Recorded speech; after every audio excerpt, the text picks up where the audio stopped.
Line ಟಿವಿಯ top ನ್ಯೂಸ್ಗೆ ಸ್ವಾಗತ. ನಾನು ಬಸವರಾಜು. ಕರ್ನಾಟಕ ರಾಜ್ಯದಲ್ಲಿ ಪವರ್ ಶೇರಿಂಗ್ ಅಂದುಕೊಂಡಷ್ಟು ಸುಲಭ ಅಲ್ಲ. ಸಿಎಂ ಸಿದ್ದರಾಮಯ್ಯ ಅವರನ್ನ ಸಿಎಂ ಸ್ಥಾನದಿಂದ ಕೆಳಗಿಳಿಸಿದ್ರೆ ಸರ್ಕಾರ ಪತನಗೊಳ್ಳುತ್ತೆ ಅಂಥದ್ದೊಂದು ಸಾಧ್ಯತೆ ಇದೆ.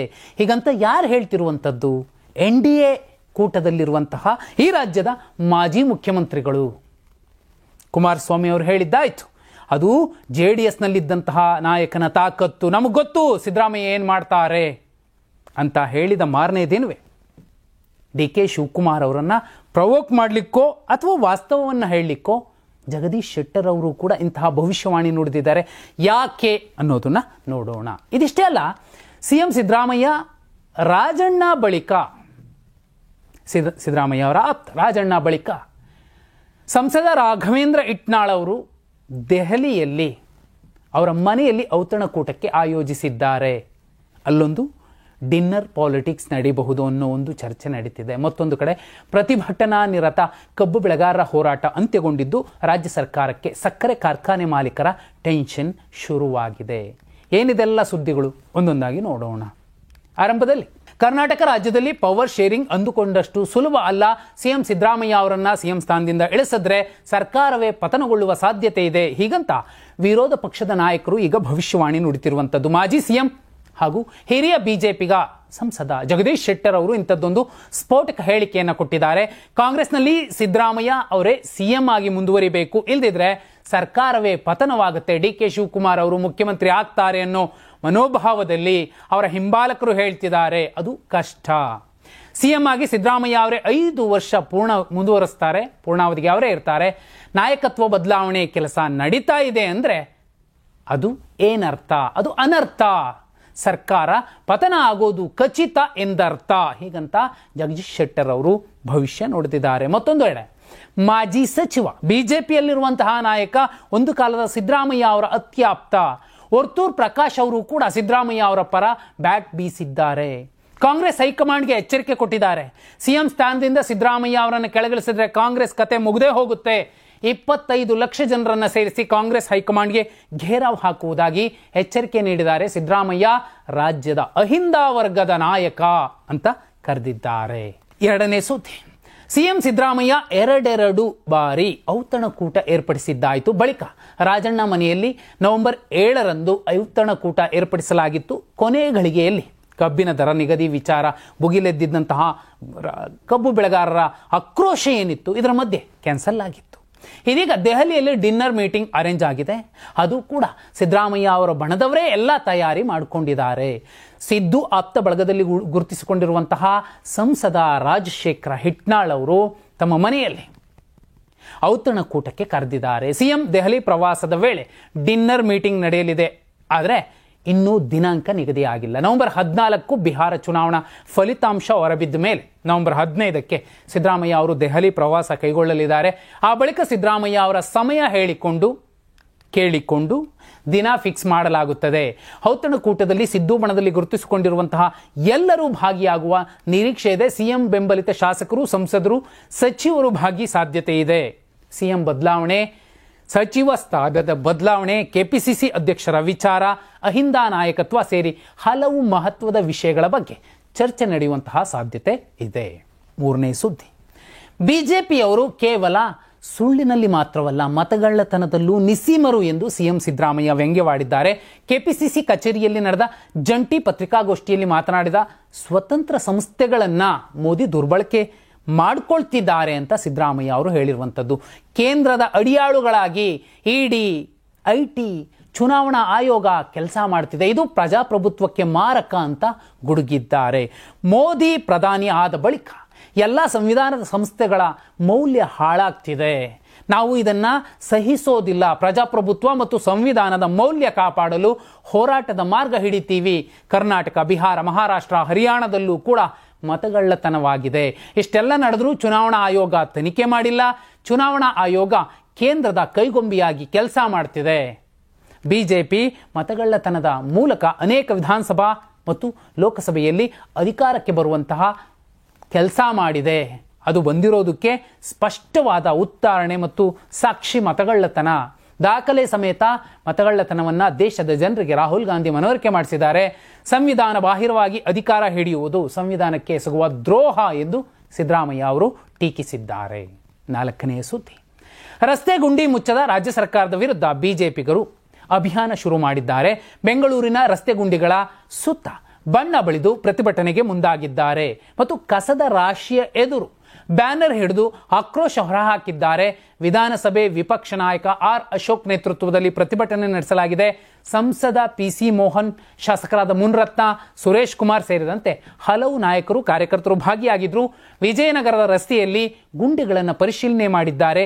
ಈ ವೇಳೆ ಗಾರ್ಬೇಜ್ ಸಿಟಿ ನಿರ್ಮಾತೃ ಸಿದ್ದರಾಮಯ್ಯ, ಗುಂಡಿ ವೀರ ಡಿಕೆಶಿ ಎಂಬ ಪೋಸ್ಟರ್ ಹಿಡಿದು ಧಿಕ್ಕಾರ ಕೂಗಿ ಆಕ್ರೋಶ ಹೊರಹಾಕಿದ್ದಾರೆ. ಪ್ರತಿಭಟನೆಯ ವೇಳೆ ಮಾತನಾಡಿರುವಂತಹ ಆರ್ ಅಶೋಕ್, ಬೆಂಗಳೂರು ಜನರ ಶಾಪ ಕಾಂಗ್ರೆಸ್ನವರಿಗೆ ತಟ್ಟೆ ತಟ್ಟುತ್ತದೆ. ರಸ್ತೆಗಳು ಕಸದ ಸಮಸ್ಯೆ ಅವರ ಆದ್ಯತೆ ಆಗಲಿಲ್ಲ. ಕೇವಲ ರಾಹುಲ್ ಗಾಂಧಿಯನ್ನು ಮೆಚ್ಚಿಸಬೇಕು. ಯೋಗ್ಯತೆ ಇದ್ರೆ ದೂರು ಕೊಡಲಿ, ನ್ಯಾಯಾಲಯಕ್ಕೆ ಹೋಗಲಿ.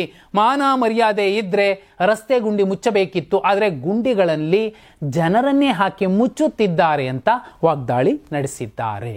5ನೇ ಸುದ್ದಿ, ಬಿಹಾರ ವಿಧಾನಸಭಾ ಚುನಾವಣೆಯ 2ನೇ ಹಂತದ ಚುನಾವಣಾ ಪ್ರಚಾರ ಭಾರಿ ರಂಗೇರಿದೆ. ಸೀತಾಮಹರಿಯಲ್ಲಿ ಆಡಳಿತಾರೂಢ ಎನ್ಡಿಎ ಪರ ಪ್ರಧಾನಮಂತ್ರಿ ನರೇಂದ್ರ ಮೋದಿ ಅವರು ಭರ್ಜರಿ ಪ್ರಚಾರ ಮಾಡಿದ್ದಾರೆ. ಈ ವೇಳೆ ಮಹಾಗಠಬಂಧನ್ ನಾಯಕರನ್ನ ತರಾಟೆಗೆ ತೆಗೆದುಕೊಂಡಿದ್ದಾರೆ. ಬಿಹಾರದ ಮೀನುಗಾರಿಕೆ ಎನ್ಡಿಎ ಆಡಳಿತದ ಅವಧಿಯಲ್ಲಿ ಅಭಿವೃದ್ಧಿ ಹೊಂದಿದೆ. ಮೀನುಗಾರಿಕೆಗೆ ಸಂಬಂಧಿಸಿದಂತೆ ನಮ್ಮ ಕಾರ್ಯಕ್ರಮಗಳಿಂದಾಗಿ ಬಿಹಾರದ ಮೀನುಗಾರರು ಘನತೆಯ ಬದುಕು ಬದುಕುತ್ತಿದ್ದಾರೆ. ಆದರೆ ಆರ್ಜೆಡಿಯ ಜಂಗಲ್ ರಾಜ್ ಸಂದರ್ಭದಲ್ಲಿ ಮೀನುಗಾರರು ಅತ್ಯಂತ ಕೆಟ್ಟ ಪರಿಸ್ಥಿತಿಯನ್ನು ಎದುರಿಸುತ್ತಿದ್ರು. ದೊಡ್ಡ ಜನರು ಬಿಹಾರದಲ್ಲಿ ಮೀನುಗಳನ್ನು ನೋಡಲು ಬರ್ತಿದ್ದಾರೆ, ಇಲ್ಲಿನ ನೀರಿನಲ್ಲಿ ಈಜುತ್ತಿದ್ದಾರೆ. ಅವರು ಬಿಹಾರ ವಿಧಾನಸಭಾ ಚುನಾವಣೆಯಲ್ಲಿ ಮುಳುಗುವ ತರಬೇತಿ ಪಡೆಯುತ್ತಿದ್ದಾರೆ ಎಂದು ಕುಹಕವಾಡಿದ್ದಾರೆ. ಜೊತೆಗೆ ಬಿಹಾರದ ಯುವಕರನ್ನ ಗೂಂಡಾಗಳನ್ನಾಗಿ ಮಾಡಲು ಆರ್ಜೆಡಿ ಪಕ್ಷದವರು ಪ್ರಯತ್ನಿಸುತ್ತಿದ್ದಾರೆ. ಮಕ್ಕಳ ಮನಸ್ಸನ್ನ ವಿಷಪೂರಿತಗೊಳಿಸುತ್ತಿದೆ. ಎನ್ಡಿಎ ಯುವ ಪೀಳಿಗೆಗೆ ಕಂಪ್ಯೂಟರ್ಗಳು ಮತ್ತು ಕ್ರೀಡಾ ಸಾಮಗ್ರಿಗಳನ್ನು ಒದಗಿಸುತ್ತಿದೆ.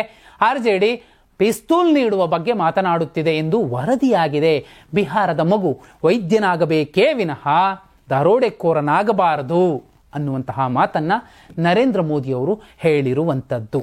ವಿಪರ್ಯಾಸ, ಅದೇ ಜಿನ್ಜಿ ಬಿಜೆಪಿ ನಾಯಕರ ವಿರುದ್ಧ, ಬಿಜೆಪಿ ಬ್ಯಾನರ್ಗಳ ವಿರುದ್ಧ, ಎನ್ಡಿಎ ವಿರುದ್ಧ ಅಲ್ಲಿ ಮುರ್ಕೊಂಡು ಬಿದ್ದಿದೆ. ಬಹುಪಾಲು ಬಿಜೆಪಿ ನಾಯಕರಿಗೆ ಅಲ್ಲಿನ ಡಿಸಿಎಂ ವಿಜಯ್ ಕುಮಾರ್ ಸಿನ್ಹಾ ಅವರಿಗೆ ಕಾರಿಗೆ ಕಲ್ಲು ಸಗಣಿಗಳಿಂದ ಹೊಡೆದು ತಮ್ಮ ಆಕ್ರೋಶ ಹೊರಹಾಕಿದ್ದಾರೆ. 6ನೇ ಸುದ್ದಿ, ಪ್ರತಿ ಟನ್ ಕಬ್ಬಿಗೆ 3,300 ರೂಪಾಯಿ ಕೊಡುವುದಾಗಿ ರಾಜ್ಯ ಸರ್ಕಾರ ಘೋಷಿಸಿದ್ರೆ ಪ್ರತಿಭಟನಾ ಸ್ಥಳಕ್ಕೆ ಬಂದು ಅಧಿಕೃತವಾಗಿ ಆ ಆದೇಶ ಪ್ರತಿ ನೀಡೋವರೆಗೂ ನಾವು ಪ್ರತಿಭಟನೆ ಬಿಡೋದಿಲ್ಲ ಅನ್ನೋದನ್ನ ಹೇಳಿದ್ರು ರೈತರು. ಕೊನೆಗೂ ಅನ್ನದಾತರ ಆಕ್ರೋಶಕ್ಕೆ ಮಣಿದ ರಾಜ್ಯ ಸರ್ಕಾರ ಶಿವಾನಂದ ಪಾಟೀಲ್ರನ್ನ ಕಳುಹಿಸಿಕೊಟ್ಟಿತ್ತು. ಬೆಳಗಾವಿಯ ಗುರ್ಲಾಪುರಕ್ಕೆ ಸಕ್ಕರೆ ಸಚಿವ ಶಿವಾನಂದ ಪಾಟೀಲ್ರು ಭೇಟಿ ಕೊಟ್ಟಿದ್ರು. ಸರ್ಕಾರದ ನಿರ್ಧಾರವನ್ನ ಪ್ರತಿಭಟನಾ ನಿರತ ರೈತರಿಗೆ ತಿಳಿಸಿದ್ರು. ಆದೇಶದ ಪ್ರತಿಯನ್ನ ರೈತ ಮುಖಂಡರ ಕೈಗೆ ಕೊಟ್ಟಿದ್ದಾರೆ. ಕೊನೆಗೂ ರೈತರು ತಮ್ಮ ಹೋರಾಟವನ್ನು ಅಂತ್ಯಗೊಳಿಸಿದ್ದಾರೆ. ಸಚಿವರ ಮೇಲೆ ಪುಷ್ಪವೃಷ್ಟಿ ಮಾಡಿ ಸಂಭ್ರಮಿಸಿದ್ದಾರೆ. ಇದಕ್ಕೂ ಮುಂಚೆ ಚಪ್ಪಲಿ ಎಸೆದು ಕೂಡ ಆಕ್ರೋಶ ಹೊರಹಾಕಿದ್ರು.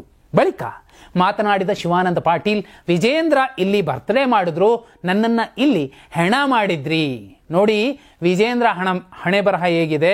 ಡಿಸಿ ಎಸ್ಪಿ ಇರದೇ ಇದ್ದಿದ್ರೆ ನಾನು ವೇದಿಕೆ ಮುಟ್ಟುತ್ತಿರಲಿಲ್ಲ. ನಿಮ್ಮ ವೀರಾವೇಶ ನೋಡಿ ಗಾಬರಿಯಾಗಿತ್ತು. ಇನ್ನೂ ಒಂದು ದಿನ ಬಿಟ್ಟರೆ ಇಡೀ ದೇಶವೇ ಕಿತ್ತು ಹೋಗುತ್ತೆ ಎಂದು ಗೊತ್ತಾಗಿತ್ತು. ಇದು ನಿಜವಾದ ಹೋರಾಟ. ನನ್ನನ್ನ ಜೀವಂತ ಬಿಟ್ಟಿರಿ, ಅದೇ ದೊಡ್ಡದು ಎಂದು ಹೇಳಿರುವಂಥದ್ದು. ಸಚಿವರ ಮಾತು ಕೇಳಿ ಬಹುಪಾಲು ರೈತರು ನಕ್ಕು ಸಾಕಾಗಿದ್ದಾರೆ. 7ನೇ ಸುದ್ದಿ, ಸರ್ಕಾರ ಹೇಳಿದ ಕಬ್ಬಿನ ದರವನ್ನು ಕೊಡುವುದಕ್ಕೆ ಹಲವು ಸಕ್ಕರೆ ಕಾರ್ಖಾನೆ ಮಾಲೀಕರು ಹಿಂದೇಟು ಹಾಕ್ತಿದ್ದಾರೆ. ಟನ್ಗೆ 3,200 ರೂಪಾಯಿ ಮಾತ್ರ ಕೊಡ್ತೇವೆ, ಹೆಚ್ಚುವರಿಯಾಗಿ 50 ರೂಪಾಯಿ ಕೊಡೋದಿಲ್ಲ ಎಂದು ಪಟ್ಟು ಹಿಡಿದಿದ್ದಾರಂತೆ. ನಿನ್ನೆ ದಿನವಿಡೀ ಚರ್ಚಿಸಿದ್ರು. ಸರ್ಕಾರ ಹೇಳಿದ ಬೆಲೆ ಕೊಡಲು ಸಕ್ಕರೆ ಕಾರ್ಖಾನೆ ಮಾಲೀಕರ ಸಂಘ ವಿರೋಧ ವ್ಯಕ್ತಪಡಿಸಿದೆ. ನಾವೆಲ್ಲ ತುಂಬಾ ಕಷ್ಟದಲ್ಲಿದ್ದೇವೆ. ಕಟಾವು, ಸಾರಿಗೆ ಹೊರತುಪಡಿಸಿ ದರ ನಿಗದಿ ಮಾಡಲಾಗಿದೆ. ಸರ್ಕಾರದಿಂದಲೇ 100 ರೂಪಾಯಿ ಕೊಡಿ ಎಂದು ಕಾರ್ಖಾನೆ ಮಾಲೀಕರು ಮನವಿ ಮಾಡಿದ್ದಾರಂತೆ. ಇದಕ್ಕೆ ಸಿಎಂ ಸಿದ್ದರಾಮಯ್ಯ ಗರಂ ಆಗಿದ್ದಾರೆ. ಪ್ರತಿ ಟನ್ಗೆ ಸಕ್ಕರೆ ಕಾರ್ಖಾನೆ ಮಾಲೀಕರು 50 ರೂಪಾಯಿ ಕೊಡಬೇಕು, ನಷ್ಟವಾಗುತ್ತಿದ್ದರೆ ಬಾಗಿಲು ಮುಚ್ಚಿ ಎಂದು ಸಿದ್ದರಾಮಯ್ಯ ಗುಡುಗಿದ್ದಾರೆ. ಇದೇ ವಿಚಾರವಾಗಿ ಸಚಿವ ಸತೀಶ್ ಜಾರಕಿಹೊಳಿ ಪ್ರತಿಕ್ರಿಯಿಸಿದ್ದಾರೆ. 50 ರೂಪಾಯಿ ಹೆಚ್ಚು ಕೊಡಲು ಕೆಲವು ಕಾರ್ಖಾನೆಗಳು ಒಪ್ಪಿವೆ, ಇನ್ನೂ ಕೆಲವೊಂದು ಒಪ್ಪಿಲ್ಲ. ಆದರೆ ಸರ್ಕಾರದ ಡಿಸಿಷನ್ ಕೂಡಲೇ ಆಗಬೇಕು. ಈಗಾಗಲೇ ಕೇಂದ್ರ ಮತ್ತು ಪ್ರಧಾನಿಗೆ ಪತ್ರ ಬರೆಯಲಾಗಿದೆ. ಒಪ್ಪದವರನ್ನ ನಾವು ಒಪ್ಪಿಸ್ತೀವಿ ಅಂತ ಹೇಳಿದ್ದಾರೆ. ನೋಡಿ, ಇಲ್ಲಿ ಯಾರೆಲ್ಲ ಸಕ್ಕರೆ ಕಾರ್ಖಾನೆ ಎಲ್ಲರೂ ಕೂಡ ಶಾಸಕರು, ಸಂಸದರು, ಮಾಜಿ ಸಂಸದರು, ಅದು ಬಿಜೆಪಿಲೂ ಇದ್ದಾರೆ, ಕಾಂಗ್ರೆಸ್ಸಲ್ಲೂ ಇದ್ದಾರೆ, ತಿಂದು ಕೊಬ್ಬುತ್ತಿದ್ದಾರೆ. ಅವರನ್ನ ಇದೇ ಓಟ್ ಹಾಕುವ ಜನ, ಇದೇ ರೈತರು, ಇದೇ ಕಬ್ಬು ಬೆಳೆಗಾರರು, ಸಾಹುಕಾರರು, ಶ್ರೀಮಂತರು, ಆ ಸಾಹೇಬ್ರು, ಈ ಸಾಹೇಬ್ರು ಅಂತೆಲ್ಲ ಕೂಗ್ತಿದ್ದಾರೆ. ಆದರೆ ಅಂತಹ ಮತದಾರರಿಗೆ 100 ರೂಪಾಯಿ ತಗೊಳಪ್ಪ ತಿನ್ನು ಅಂತ ಕೊಡೋದ್ರ ಬದಲು ಸಣ್ಣತನ ತೋರಿಸ್ತಿದಾರಲ್ಲ, ಇಂಥವ್ರು ಶ್ರೀಮಂತರ? ಇವರಿಗೆ ನಾಚಿಕೆ ಆಗಬೇಕು. ಹತ್ತರಗಿಯಲ್ಲಿ ಕಲ್ಲು ತೂರಾಟ ನಡೆಸಿದವರ ಮೇಲೆ ಕಠಿಣ ಕ್ರಮ ಕೈಗೊಳ್ಳಲು ಸರ್ಕಾರ ಮುಂದಾಗಿದೆ. ಯಮಕನಮರಡಿ ಪೊಲೀಸ್ ಠಾಣೆಯಲ್ಲಿ 11 ಆರೋಪಿಗಳ ವಿರುದ್ಧ ಎಫ್ಐಆರ್ ದಾಖಲಾಗಿದೆ. PSI RV ಪಾಟೀಲ್ ನೀಡಿದ ದೂರಿನ ಅನ್ವಯ ಪ್ರಕರಣ ದಾಖಲಿಸಿಕೊಳ್ಳಲಾಗಿದೆ. ಪ್ರತಿಭಟನೆಯ ವೇಳೆ ಪೊಲೀಸರನ್ನ ಕೊಲೆ ಮಾಡುವ ಉದ್ದೇಶದಿಂದ ಕಲ್ಲು ತೂರಾಟ ಮಾಡಿ ಒದ್ದು ಹಲ್ಲೆ ಮಾಡಿ ತೀವ್ರ ಗಾಯಗೊಳಿಸಿದ್ದಾರೆಂದು ದೂರಿನಲ್ಲಿ ಉಲ್ಲೇಖಿಸಲಾಗಿದೆ. ಆರೋಪಿಗಳ ವಿರುದ್ಧ BNS ಕಾಯ್ದೆಯ ಅಡಿ 189/2, 191/2, 191/3, 285, 132, 121/1, 121/2, 109, 324, 194 ಸೆಕ್ಷನ್ಗಳ ಅಡಿಯಲ್ಲಿ ಸಾರ್ವಜನಿಕ ಆಸ್ತಿ ಹಾನಿ ಅಡಿಯಲ್ಲಿ ಪ್ರಕರಣ ದಾಖಲಿಸಲಾಗಿದೆ. ಘಟನೆಯಲ್ಲಿ 100 ಪೊಲೀಸ್ ಸಿಬ್ಬಂದಿಗಳಿಗೆ ಗಾಯಗಳಾಗಿವೆ. 2 ಪೊಲೀಸ್ ವ್ಯಾನ್ ಹಾಗೂ ಬಸ್ಗಳಿಗೆ ಸಂಪೂರ್ಣ ಹಾನಿಯಾಗಿದೆ ಎಂದು ದೂರಿನಲ್ಲಿ ಉಲ್ಲೇಖಿಸಲಾಗಿದೆ. ಆರೋಪಿಗಳ ಪತ್ತೆಗೆ ವಿಶೇಷ ತಂಡ ರಚಿಸಲಾಗಿದೆ. CCTV ಮೊಬೈಲ್ ಕ್ಯಾಮೆರಾ ದೃಶ್ಯಗಳನ್ನು ಆಧರಿಸಿ ಆರೋಪಿಗಳಿಗಾಗಿ ಈಗ ಪೊಲೀಸರು ಶೋಧ ನಡೆಸುತ್ತಿದ್ದಾರೆ. ಸ್ಪಷ್ಟವಾಗಿ ಅನ್ನದಾತರು ಹೇಳಿದ್ರು, ಈ ಕಲ್ಲು ತೂರಾಡದವರು ನಾವಲ್ಲ, ಚಪ್ಪಲಿ ಎಸೆದವರು ನಾವಲ್ಲ, ಯಾರೋ ಕಿಡಿಗೇಡಿಗಳು ನಮ್ಮ ಹೋರಾಟವನ್ನು ಹಾಳಗೆಡುವುದಕ್ಕೆ ಮಾಡ್ತಿದ್ದಾರೆ. ಅದು ಸಕ್ಕರೆ ಕಾರ್ಖಾನೆಯ ಮಾಲೀಕರು ಮಾಡಿಸ್ತಿರೋದು ರಾಜಕಾರಣದ ದಾಳವಾಗಿ ಬಳಸ್ಕೊಳ್ಳೋದಕ್ಕೆ ಅಂತ ಹೇಳಿದ್ರು. ಅದೇ ರೀತಿ ಈ ಕಲ್ಲು ತೂರಾಟ ಮಾಡಿ ಅನ್ನದಾತನ ಹೊಟ್ಟೆಗೆ ಕಲ್ಲೊಡೆಯುವಂತಹ ಪ್ರಯತ್ನ ಮಾಡಿದ ಯಾವುದೇ ಪಕ್ಷದ ಗೂಂಡ ಇರಬಹುದು, ಒಬ್ಬ ಕಚಡ ಇರಬಹುದು, ಅವನು ಈಗ ಕಾನೂನಿನ ಅಡಿಯಲ್ಲಿ ಶಿಕ್ಷೆಗೊಳಗಾಗಲೇಬೇಕು. ಚಾಲೆಂಜಿಂಗ್ ಸ್ಟಾರ್ ದರ್ಶನ್ಗೆ ಪರಪ್ಪನ ಅಗ್ರಹಾರದಲ್ಲಿ ರಾಜಾತಿಥ್ಯ ನೀಡುತ್ತಿದ್ದ ವಿಚಾರಕ್ಕೆ ಸುಪ್ರೀಂ ಕೋರ್ಟ್ ಕಟುವಾಗಿ ಟೀಕಿಸಿತ್ತು. ಬಳಿಕ ದರ್ಶನ್ಗೆ ಸಾಮಾನ್ಯ ಕೈದಿಗೆ ನೀಡುತ್ತಿರುವ ಸೌಲಭ್ಯಗಳನ್ನು ಕೊಡಲಾಗಿದೆ. ಆದ್ರೆ ಈಗ ದರ್ಶನ್ ಹೊರತುಪಡಿಸಿ ಬೇರೆ ಕೈದಿಗಳಿಗೂ ರಾಜಾತಿಥ್ಯ ನೀಡಲಾಗ್ತಿದೆ ಅನ್ನೋ ಆರೋಪ ಕೇಳಿಬಂದಿದೆ. ಅತ್ಯಾಚಾರ ಪ್ರಕರಣದಲ್ಲಿ ಗಲ್ಲು ಶಿಕ್ಷೆಗೆ ಗುರಿಯಾಗಿರುವಂತಹ ಉಮೇಶ್ ರೆಡ್ಡಿಗೆ ಜೈಲಿನಲ್ಲಿ ಟಿವಿ, ಮೊಬೈಲ್ ಸೌಲಭ್ಯ ನೀಡಲಾಗಿದೆ. ಬೇಕಾದ ಅಡುಗೆ ಮಾಡಿಕೊಳ್ಳಲು ಜೈಲಿನೊಳಗೆ ಅಧಿಕಾರಿಗಳು ಸೌಲಭ್ಯ ಕಲ್ಪಿಸಿದ್ದಾರೆ. ಉಮೇಶ್ ರೆಡ್ಡಿ ಟಿವಿ ನೋಡ್ತಾ ಆಂಡ್ರಾಯ್ಡ್ ಮತ್ತು ಕೀಪ್ಯಾಡ್ ಮೊಬೈಲ್ಗಳನ್ನು ಇಟ್ಟುಕೊಂಡಿರೋದು, ಮಾತಾಡ್ತಿರುವಂಥದ್ದು, ಅಂಥದ್ದೊಂದು ವಿಡಿಯೋ ಇದೀಗ ವೈರಲ್ ಆಗಿದೆ. ಸುಪ್ರೀಂ ಸೂಚನೆ ನೀಡಿದ್ರೂ ಪರಪ್ಪನ ಅಗ್ರಹಾರ ಜೈಲಿನಲ್ಲಿ ಈ ಆದೇಶವನ್ನು ಉಲ್ಲಂಘಿಸಲಾಗುತ್ತಿದೆ. ಜೈಲು ಅಧಿಕಾರಿಗಳ ಧೋರಣೆ ಮತ್ತು ವ್ಯವಸ್ಥೆಯ ಕುರಿತ ತೀವ್ರ ಅಸಮಾಧಾನವನ್ನು ಈಗ ವ್ಯಕ್ತವಾಗ್ತಿರುವಂಥದ್ದು. ಮತ್ತೊಂದೆಡೆ ಜಾಮೀನು ರದ್ದು ಆದೇಶ ಪುನರ್ ಪರಿಶೀಲನೆಗೆ ಪವಿತ್ರ ಗೌಡ ಸಲ್ಲಿಸಿದ್ದ ಅರ್ಜಿಯನ್ನ ಸುಪ್ರೀಂ ಕೋರ್ಟ್ ವಜಾಗೊಳಿಸಿದೆ. ಇದು ಇವತ್ತಿನ ಪ್ರಮುಖ ಸುದ್ದಿಗಳಾಗಿದ್ವು. ನಾಳೆ ಕೂಡ ಪ್ರಮುಖ ಸುದ್ದಿಗಳನ್ನು ಸರಳವಾಗಿ ಸಮಗ್ರವಾಗಿ ಹೇಳುವಂತಹ ಪ್ರಯತ್ನ ಮಾಡ್ತೀನಿ. ಧನ್ಯವಾದ. ಶುಭರಾತ್ರಿ.